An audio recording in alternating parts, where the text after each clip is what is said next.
Magandang araw po mga kapatid, mga kaibigan, at sa nakakarinig ng aming tinig.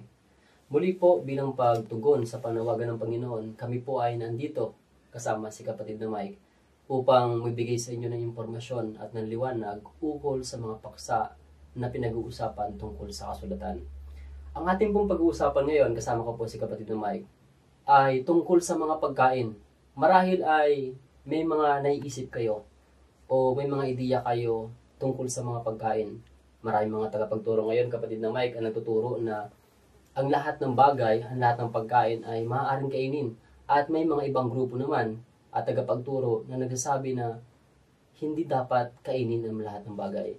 Pero sa atin pong pag-aaral sa ngayon, ayon sa kasulatan, kapatid, ano ba ang sinasabi ng Biblia na maaaring kainin at hindi dapat kainin sa panahong Kristiyano? Maaari na po tayo magsimula sa ating pag-aaral at bibigay ko ang panahon sa ating kapatid tungkol sa bagay na ito. Yeah. Unang-una sa lahat, kahit tayo na tao, hindi natin binibigay sa anak natin o sa pamilya natin yung mga pagkain na hindi maganda. At nature yun ng tao. So kung tayo nga na tao ay nagbibigay ng maayos na pagkain sa ating mahal sa buhay, mas higit ang Diyos na siyang gumawa sa atin. Alam niya kung anong karapat-dapat natin kainin. At na-prove na sa medical science na ang sakit ay inihahatid yon ng lifestyle. No? O meron ding factor yung namamana, pero yung namana mong mga sakit ay nakadepende din sa kung paano ka namuhay sa ngayon. No? Mm-hmm. So, sa Bible, maraming mga promises ang Panginoon na talagang pag sinunod natin, hindi tayo magkakasakit. Andyan yung 15:26 nga ng Exodo na talaga nagpapatunay na kung makikinig ka lang sa salita ng Diyos, hindi kanya bibigyan ng tulad dun sa sakit na ibinigay niya dun sa Ehipto. At pag binasa mo yung Bible, nakasulat din doon kung ano yung mga sakit na nandun sa Egypt. Kasi yung Egypt ng araw, isa sa bansa na walang bawal sa pagkain. Mm-hmm. At pag binasa mo yun, yung mga sakit na nandun sa Egypt, ay nandito na rin sa ating kapanahunan. No po? So, sa Biblia, may mga panahon na pinagbawal ng Diyos ang ilan sa mga pagkain na yon. Siguro umpisa natin na basahin yung nakasulat sa Genesis 7:1 hanggang 2. At sinabi ng Panginoon kay Noe, lumulan ka at ang iyong buong sambahayan sa sasakyan, sapagkat ikaw ay aking nakitang matuwid sa harap ko sa panahong ito. Sa bawat malinis na hayop ay kukuha ka ng tigpipito ng lalaki at ng kanyang babae. At sa mga hayop na hindi malinis ay 2 ng lalaki at ng kanyang babae. Dito sa verse na ito, kung ating mapapansin, sa panahon pa lang pala Brother Joseph ni Noe, may ideya na si Noe, may kaalaman na siya na meron palang malinis na hayop tsaka hindi malinis na hayop. Hindi pala totoo yung naririnig natin na kinlasify lang siya sa panahon ni Moises. Mm-hmm. Doon sa bundok ng Sinai. Hindi pala yon. Dati pa pala umiiral na yung mga tao na nabuhay bago si Moises ay alam na nila na meron palang mga malinis at mga di malinis na mga pagkain. Ngayon, pag tinignan mo ang kasaysayan sa Bible, yung panahon na ang bayan ng Diyos ay naalipin doon sa Ehipto, nawala sa kanilang isipan yon. Kaya pag tinignan mo sa kasaysayan sa Bible, doon sa bundok ng Sinai, sa panahon ni Moises, muling ipinakita sa kanila. Kaya ang tago nga doon, reiteration na lang kumbaga. Inulit na lang.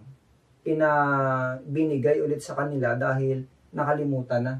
For example, yung Sabat, yung kautusan ng Diyos, nakalimutan. So, binalik ulit sa kanila. At doon sa Leviticus chapter 11, talagang sinulat na yung mga pagkaing bawal. Halimbawa, basahin natin yung Leviticus 11:7 hanggang 8.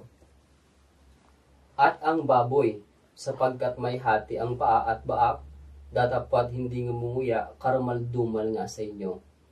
Huwag kayong kakain ng laman ng mga yan, at ang bangkay ng mga yaon ay huwag ninyong hihipuin, mga karamal-dumal nga sa inyo. Yan. Ang baboy, no? So, talatang ito ay nakikita natin na na-classify siya na hindi siya malinis. Isa siyang karumal-dumal kung kainin o hihipuin man yung patay na katawan nun. So, kung i-classify natin siya, ito yung napabilang doon sa hindi malinis at hindi pwedeng kainin. At pag binasaan natin yung Leviticus 3:17, bukod sa baboy, ay meron pang ibang ipinagbawal na hindi pwedeng kainin. Ano ito? Basahin natin.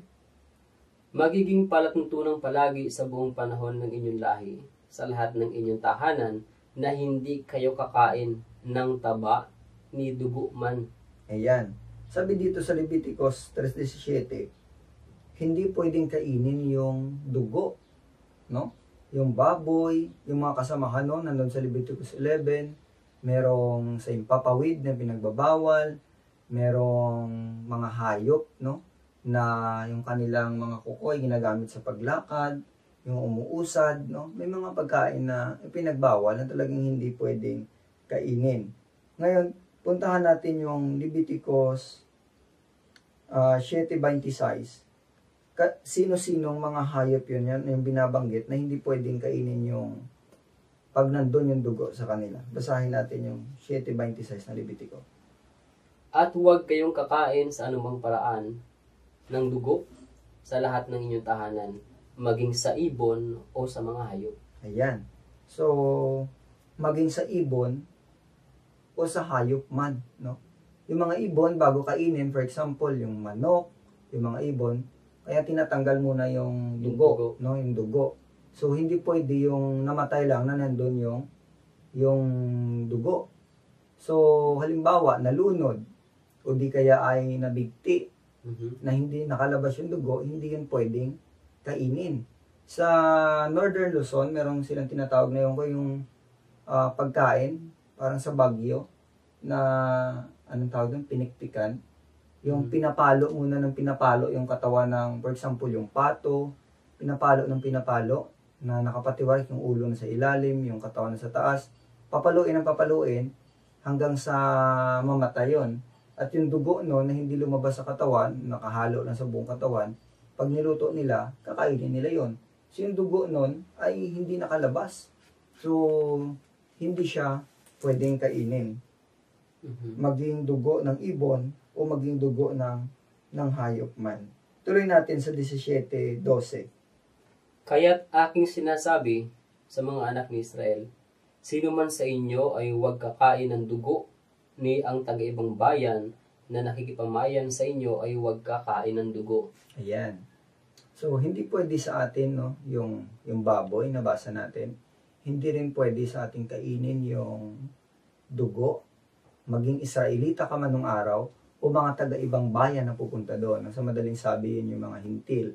So, ngayon, pag nakita natin yung batas na yon o kautusan na yon, ito yung binabanggit doon sa Leviticus 11:46 hanggang 47 na merong kautusan ukol sa pagkain.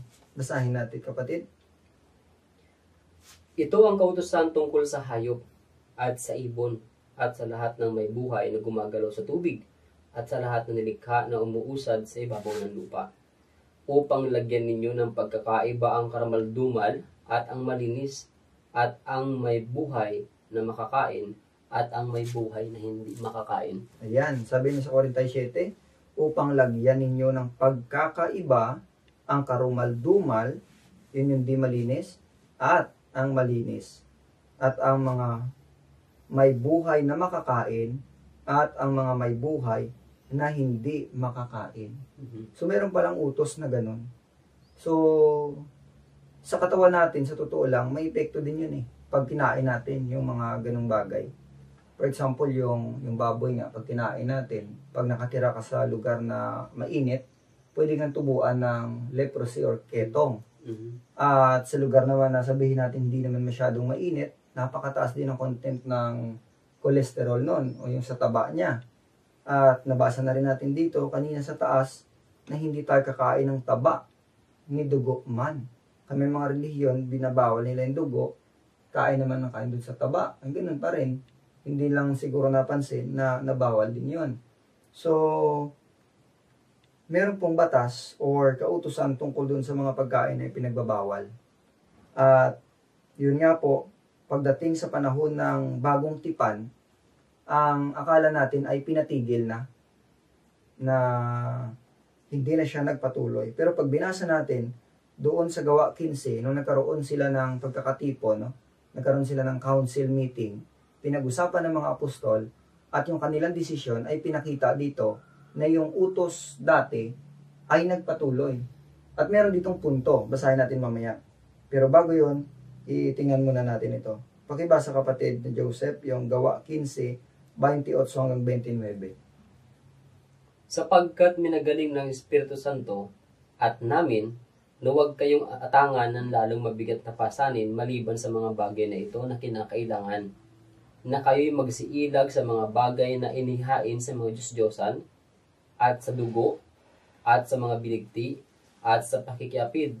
Kung kayo'y mangilag sa mga bagay na ito, ay ikabubuti ninyo, paalam na sa inyo. Ayan. Dito sa verse na to, pinakita ng meeting nila na talagang merong mga pagkain o merong mga utos na nagpapatuloy. Hanggang sa panahon ng bagong tipan. Oo, hanggang sa panahon ng bagong tipan. At minsan, may nagbabasa dito na kung ano yung nakasulat, parang nilak na yun lang. Magbibigay ko ng halimbawa. Yung binanggit dito, bawal kainin yung mga inihain sa Diyos-Diyosan, bawal yung dugo, bawal yung binigti, at yung pakikiapid. At yung iba, sabi nila, yan ang yung bawal. Bukod doon, wala na. Sabi nila, hindi kasama dyan ang baboy, kasi ang binanggit lang, dugo, binigti, yung mga inihain sa Diyos-Diyosan. Pero pag binasa mo ng maigi, hindi ito nakalimit doon lang. Alam niyo kung bakit? Ito ay refleksyon ng nagpatuloy na batas ukol sa kautusang moral at kautusang ukol sa pagkain.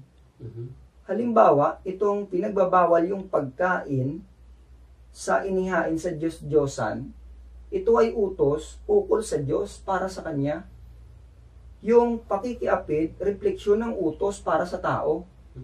Kasi halimbawa, kung ang bawal lang pala ay pakikiapid, di pwedeng pumatay, pwedeng magnakaw, pwedeng mag-imbot.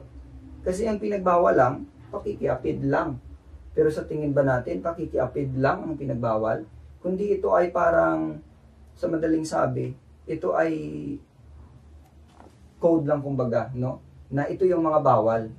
Bawal yung pagkain ukol sa Diyos-Diyosan. Ibig sabihin, sabi nga sa Korinto, ayokong makisalo kayo sa saro ng Panginoon at sa saro ng demonyo. So, nahati ka. Pag sa Diyos, no? Yun yung una. Yung pakikiapid, refleksyon naman yun ng utos para sa tao.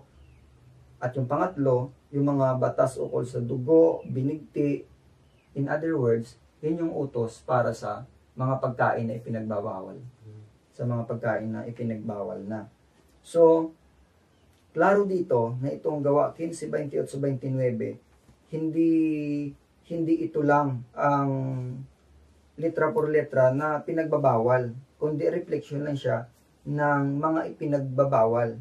Kaya nga mapapansin natin, simula nung si Jesus ay nangaral, hanggang sa nakatanggap ng Holy Spirit, nakatanggap na ito ng Holy Spirit, clear ng isipan nito, pero dumating yung time na nagkaroon siya ng pangitain, yung pangitain niya, no, si Apostol Pedro, inutusan, tumindig ka, pumatay, kumain, yung mga kakainin niya, yung mga bawal sana, no?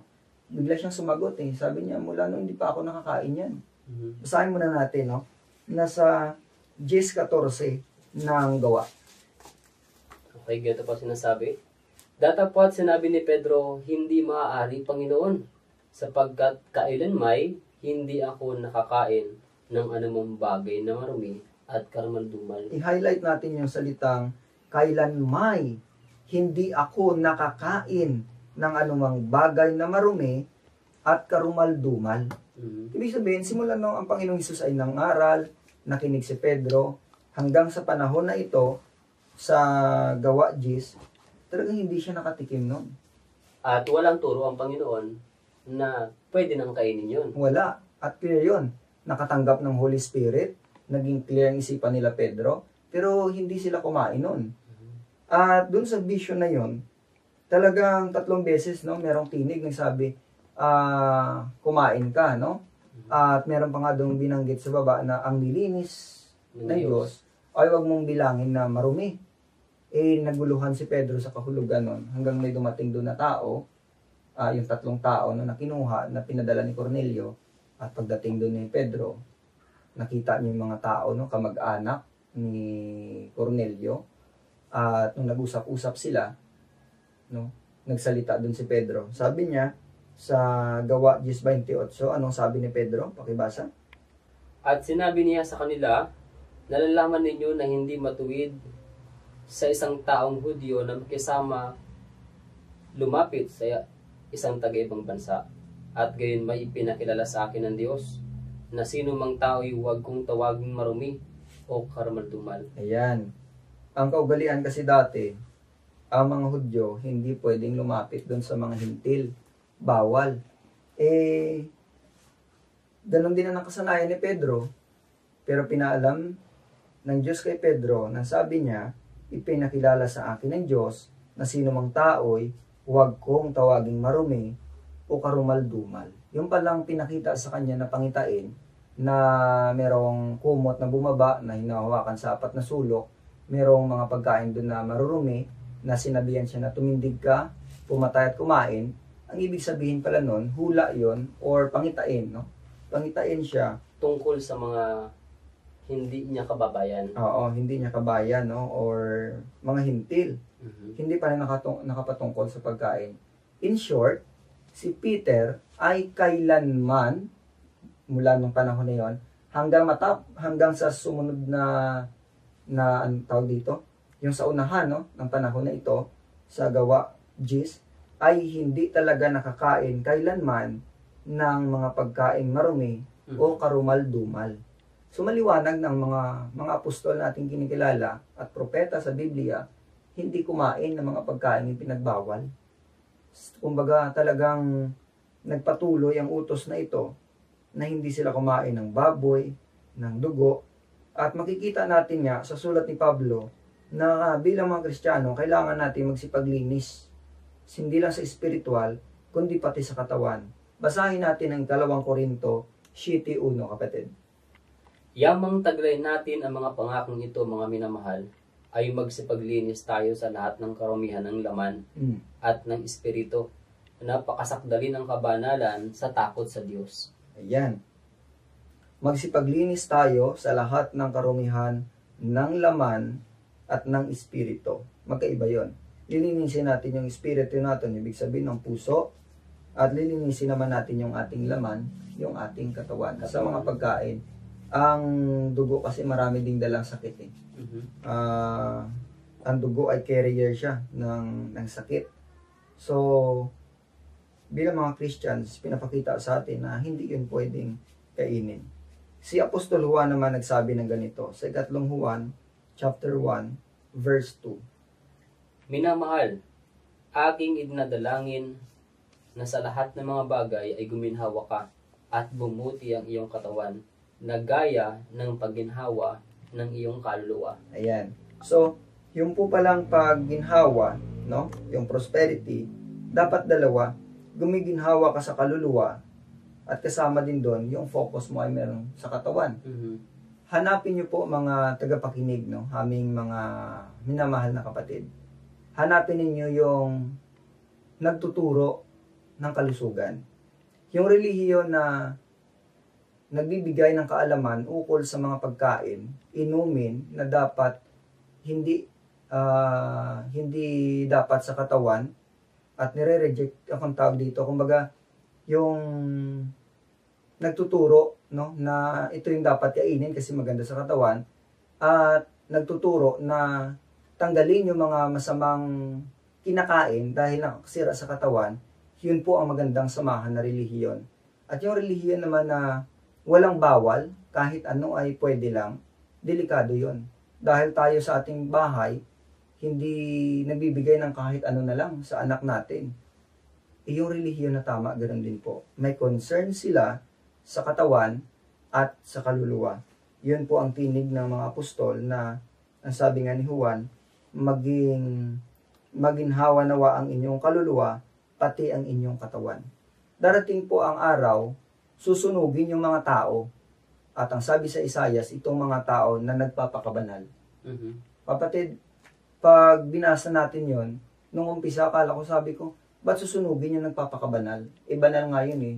Hindi naman masamang magpakabanal. Pero meron pong mga tao na nagpapakabanal, ibig sabihin ito po ay nasa relihiyon. Subalit ang problema kung bakit sila nasunog, tingnan niyo po kung anong problema. Basahin natin.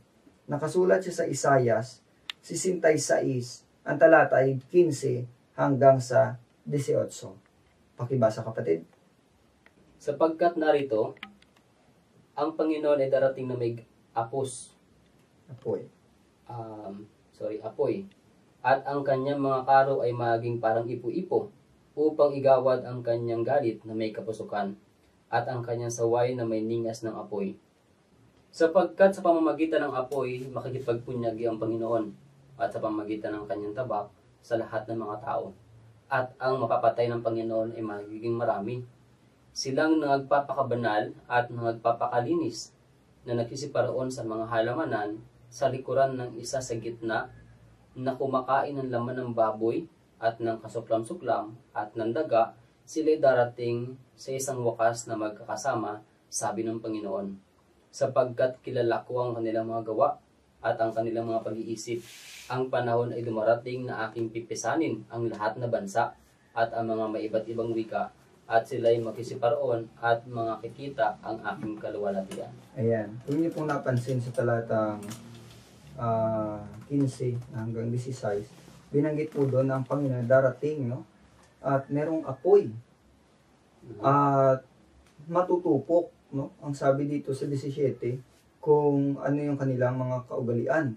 Sabi dito, silang nangagpapakabanal at nangagpapakalinis na nagsisiparoon sa mga halamanan sa likuran ng isa sa gitna, na nagsisikain ng laman ng baboy at ng kasuklam-suklam at ng daga, sila'y darating sa isang wakas na magkakasama, sabi ng Panginoon. So kung mapapansin kapatid, yung pagkain ng baboy, hindi ito basta lang na pinagbawal lang natin. No? Kung alam mo, kung sa atin na siguro, pwedeng hindi na natin ipagbawal yan eh. Kaso mga kapatid, ang boses ng Panginoon nagsabi, bawal yon. Kaya tayo ay sumusunod doon. No? At ang sabi nga ng Biblia, ang patuloy na nakaalam na kumakain ito, merong apoy na nag-aantay. Kaya siguro, umpisahan natin no, na sa mga tagapakinig, umpisahan nyo po na usisain. Bagaman sa ngayon siguro baka nahihirapan kayo, pero ilagay nyo sa isip nyo na goal na darating ang araw na talagang itigil yung pagkain na ito. Kasi kung ito lang ang magiging dahilan para mapunta po kayo sa impyerno, ipagpapalit nyo po ba ang langit dahil lang sa kapirasong pagkain na yan, na yung baboy o yung dugo, no? Yung mga pagkain pinagbabawal?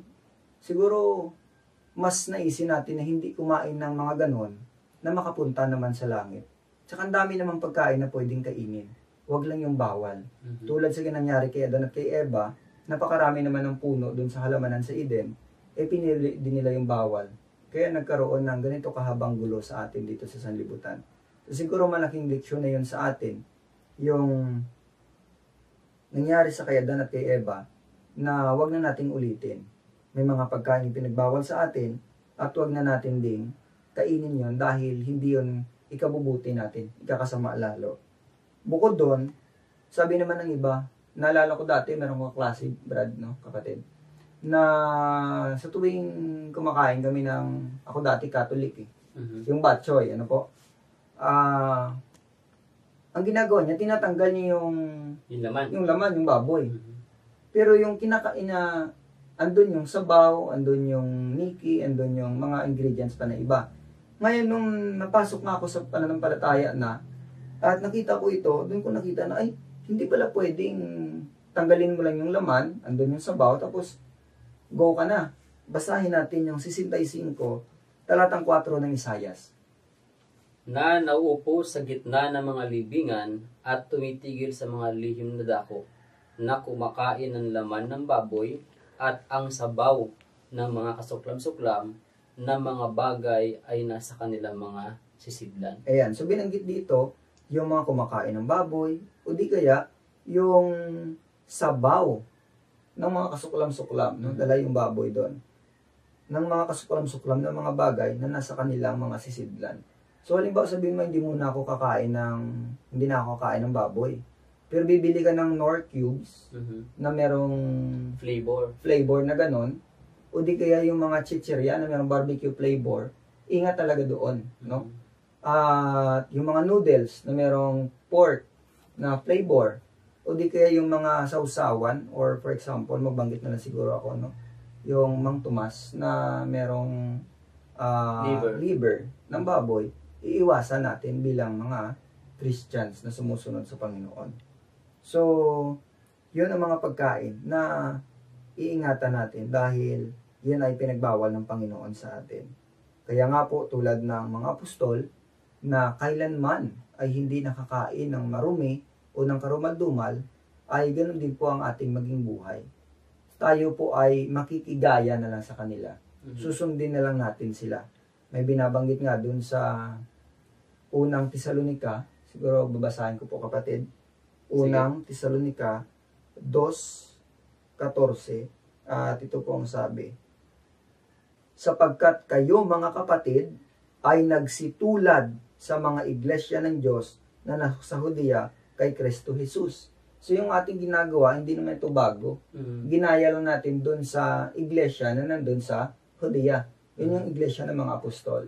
So ang kanilang paniniwala, ang kanilang doktrina, ang kanilang ugali, ang kanilang pamamaraan, ang kanilang pagkain, yung mga ipinagbawal ay tinularan natin dahil yun ay kabutihan. Yun ang kalooban ng Panginoon. So, sa ating pong paksa ngayon, ay nakita natin na may mga pagkain talagang pinagbawal. At kasama doon yung baboy nga, yung dugo, yung mga binigti, mga nalunod na hindi nakalabas yung dugo, bawal yung kainin. Lalo na yung taba. Nakikita natin may mga relihiyon na bawal sa kanila ang dugo, pero yung taba hindi bawal. Pero ang sabi sa binasa natin, yung taba, yung dugo, ay parehas yung nabawal. Okay, maraming salamat kapatid. At sa ating pagpapatuloy po, marami ang nag-iisip. Alam nyo yung, sa katunayan, yung mga tao na vegetarian o hindi kumakain ng karne, ay kadalasang napapagkamalan sila ng katulad sa binabanggit ng talatang ito. Merong isang sulat sa Apostol Pablo, mga kapatid, na nagpapahayag ng ganito. At kung magkakaroon tayo ng maling pananaw sa talatang ito, maaari po tayong maligaw. Ito po siya sa unang Timoteo 4:1-3. Atin pong basahin. Ngunit hayag na sinasabi ng Espiritu na sa mga huling panahon, ang iba'y tatalikod sa pananampalataya at mga kikinig sa mga espiritong mapanghikayat at sa mga aral ng mga demonyo. Sa pamamagitan ng pagpapaimbabaw ng mga tao na nagsisigpagsalita ng mga kasinungalingan na hiniruhan ang kanilang mga sariling budhi ng waring bakal na nagbabaga, na ipinagbabawal ang pag-aasawa at ipinag-uutos na lumayo sa mga lamangkati na nilalang ng Diyos upang tanggapin na may pagpapasalamat ng mga nagsisampalataya at nakakaalam ng katotohanan. Alam niyo mga kaibigan, ang talatang ito ay napakagandang basahin kung ating maunawaan ang ibig sabihin ng ni Apostol Pablo tungkol sa mga bagay nito. Kapatid, ano ba ang sinasabi ng kasulatan? At paano ba ito ipinapaliwanag ayon sa tamang pangunawa ng kasulatan? Ayan. So pag binasa natin mga kapatid, yung nakasulat dito sa unang Timoteo 4:1-3 nga po, makikita natin dito yung kabuuan ng itsura ng isang grupo na nagbabawal kumain ng karne na hindi naman ipinagbawal ng Diyos. Hindi ito nakapatungkol sa mga vegetarian, kumbaga. Kasi merong karakteristik dito na binabanggit, yung sa 3, kung sino sila. Ito yung mga sabi dito, na ipinagbabawal ang pag-aasawa at ipinag-utos na lumayo sa mga lamang kati. Ito ay nakapatungkol doon sa sabi ni Pablo na darating yung sa unahan nila na merong darating, ibig sabihin sa relihiyon din ito Mhm. nagbabawal ng pag-aasawa. May mga nakikita po ba kayo sa ngayon na mga relihiyon na sa kanila ay merong nililimit na hindi pwedeng mag-asawa, Mhm. no? At sa kanilang paniniwala din, may mga panahon na hindi pwedeng kainin yung lamang kati, no? Mhm. At kayo na po makakapag-isip, no? Kung sino 'yon. Relihiyon siya na nagbabawal sa pag-aasawa at may panahon na pinagbabawal nilang kainin yung lamang kati. Mhm. Ayan siya. So, makikita niyo naman po yun Andiyan lang yan sa paligid natin. Baka marami ang magkaroon ng pangunawa na tayo yung tinutukoy doon, kapatid. Ay halimbawa, tatanungin ko na lang, kapatid. Oo. Ikaw ba, kapatid, ay may asawa? Ay, meron po. Meron na. So, maliwanag po mga kapatid na mayroong asawa si Brother Mike at ganoon din po ang inyong lingkod. So, hindi po ituturo ng Sabbath Remnant Church o ng Biblia na magbabawal mag-asawa. At maaari po na kami ay mga vegetarian o hindi kumakain ng karne. Pero hindi po namin ito ginagawang subukan sa inyo. Ang nais po namin ay ipatid sa inyo ang papalitan ng Panginoon na hindi lahat ng pagkain ay pinagbabawal. At hindi naman lahat ng pagkain Ay, pwede nang ay kainin. pwede nang kainin. Marahil po na sa ating pag-aaral na ito, sa araw na ito, ay nakapulot po kayo ng mga aral. At katulad ni kapatid ni Mike, na po, amin pong tinutugunan ang utos ng ating Panginoon na ipangaral ang salita ng Diyos dahil ito po ay may kinalaman sa ating kaligtasan. Gaya na nabasa sa Isaias na yung palang pagkain ng baboy ay merong kinalaman sa ating hinaharap kung tayo ay susunugin sa apoy, kapatid? Tama. O tayo ay mapupunta sa langit. Kapatid, baka meron ka pang karagdagan bago tayo magtapos? So, yun lang po ang dalangin namin sa mga nakikinig sa programang ito. Na hindi po dahilan na pumasok kayo sa isang relihiyon na walang bawal, ay tatayuan nyo na yon. Hindi rin dahilan na kung may nauna sa inyong lugar na relihiyon na nagandahan kayo, yun na yung tama, kapatid. Minsan dumarating yung panahon na medyo nahuli. Parang ganun din minsan no? Kumbaga pa sa pelikula na nahuhuli mo na yung bida, no? Minsan ganyan ang nangyayari. Nung ang Pilipinas ay yung unang pumasok dito, alam naman natin noong 1500s, ng Roman Catholic. At nakita natin na marami sa kanyang aral na talagang hindi talaga tama. Huli na lang dumating yung mga tamang tagapangaral o nagturo. Kaya kanyo namin mga kapatid, no, mga naabot ng aming tinig, na inaanyayahan namin kayo na umpisahan yung usisaan yung kasulatan. Dahil marami doon mga bagay na nagagawa natin o nakakain natin na talagang hindi karapat-dapat sa isang Kristiyano. So yun lang ang aming dalangin na sana po nakapulot kayo ng aral at naging pagpapala po ito sa inyo. God bless po. Amen.